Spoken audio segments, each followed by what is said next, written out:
بسم الله الرحمن الرحيم.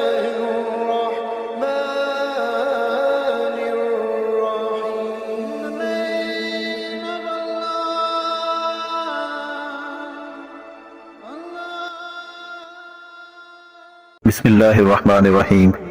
شروع اللہ کے نام سے جو بڑا مہربان اور نہایت رحم والا ہے. ایک مرتبہ شہزادہ عباس طائفۃ النمل کے قریب شکار میں مصروف تھا. غروب ہونے والے آفتاب کی رنگین شعاعیں آب دجلہ پر اتر رہی ہیں. خوش الحان پرندے دجلہ کے کنارے حسین نغمات کے ساتھ وداع روز روشن کا مرثیہ پڑھ رہے ہیں.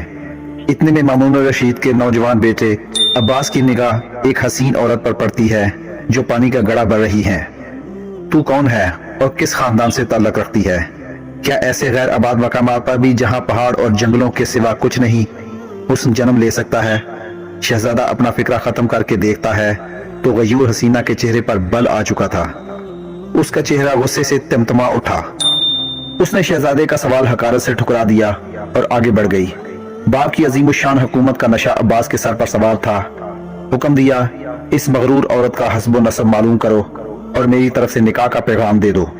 نوکر چاکر اس عورت کے پیچھے روانہ ہوئے. شہزادے نے اپنا شکار ملتوی کیا اور خیمے میں جا کر خاموش بیٹھ گیا. آدھی رات تک اس الجھن میں گرفتار رہا.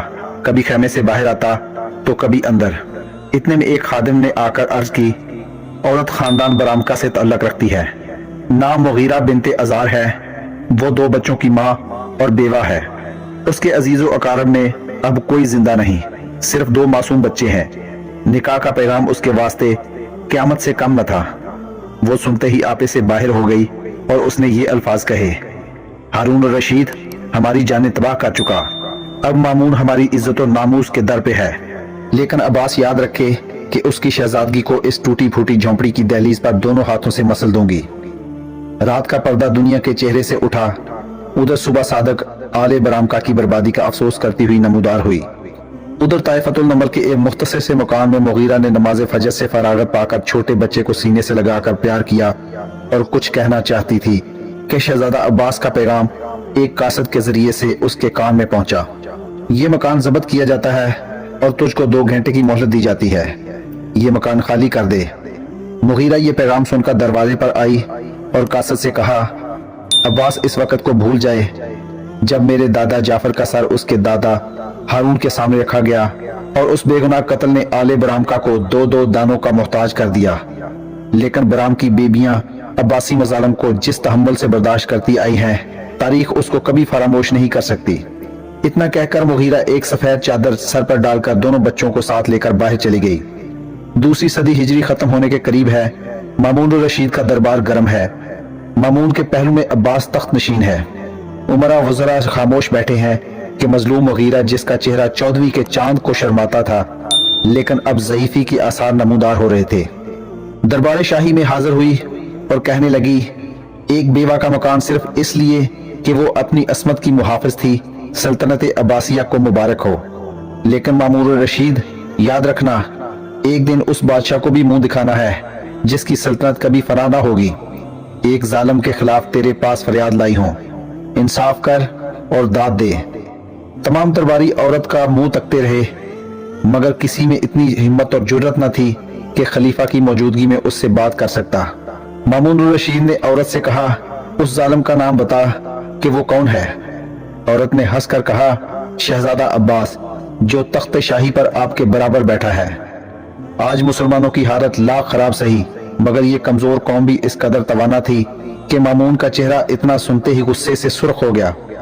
اس نے چوبدار کو حکم دیا کہ عباس کو اس عورت کے برابر کھڑا کر دے تاکہ مدعی اور مدعی علیہ میں کوئی امتیاز نہ رہے.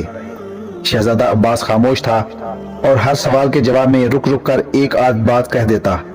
مغیرہ دھڑلے سے اپنی بات داستان مصیبت بیان کر رہی تھی. اس کے چہرے سے عصمت کا خون ٹپک رہا تھا یہاں تک کہ اس کی زبان سے یہ لفظ نکلے عباس یہ صحیح ہے کہ تو مامون الرشید کا لڑکا اور سلطنت کا مالک ہے. لیکن یہ ہاتھ منتظر تھے اس وقت کے کہ اگر تو اپنی دھن میں آگے بڑھ کر میرے قریب پہنچتا تو تیری گردن مروڑ کر رکھ دیتے. آل برامکا کی دولت عباسیوں نے پامال کر دی مگر ہماری عصمت وہ دولت ہے کہ ہم عباسی سلطنت کو اس پر قربان کر دیں گے. وزرائے سلطنت مغیرہ کی جرت پر متعجب تھے اور کہا یہ بے باکی آداب شاہی کے خلاف ہے، ادب سے گفتگو کرو۔ مامون الرشید نے کہا اس کو مت روکو، یہ حق رکھتی ہے کہ جو کچھ اس کے منہ میں آئے کہے، یہ صرف اس کی صداقت ہے جس نے اس کی زبان کو تیز اور اس کے حوصلے کو بلند کر دیا ہے۔ عباس کی کمزوری ہے جس نے اس کو گونگا بنا دیا ہے۔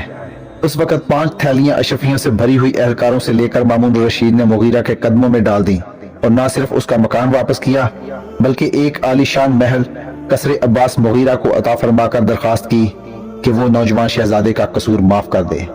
دوستو ویڈیو اچھی لگی ہو تو چینل کو سبسکرائب کریں اور ویڈیو دوستوں کے ساتھ بھی شیئر کریں۔ اللہ تعالیٰ آپ کا حامی و ناصر ہو۔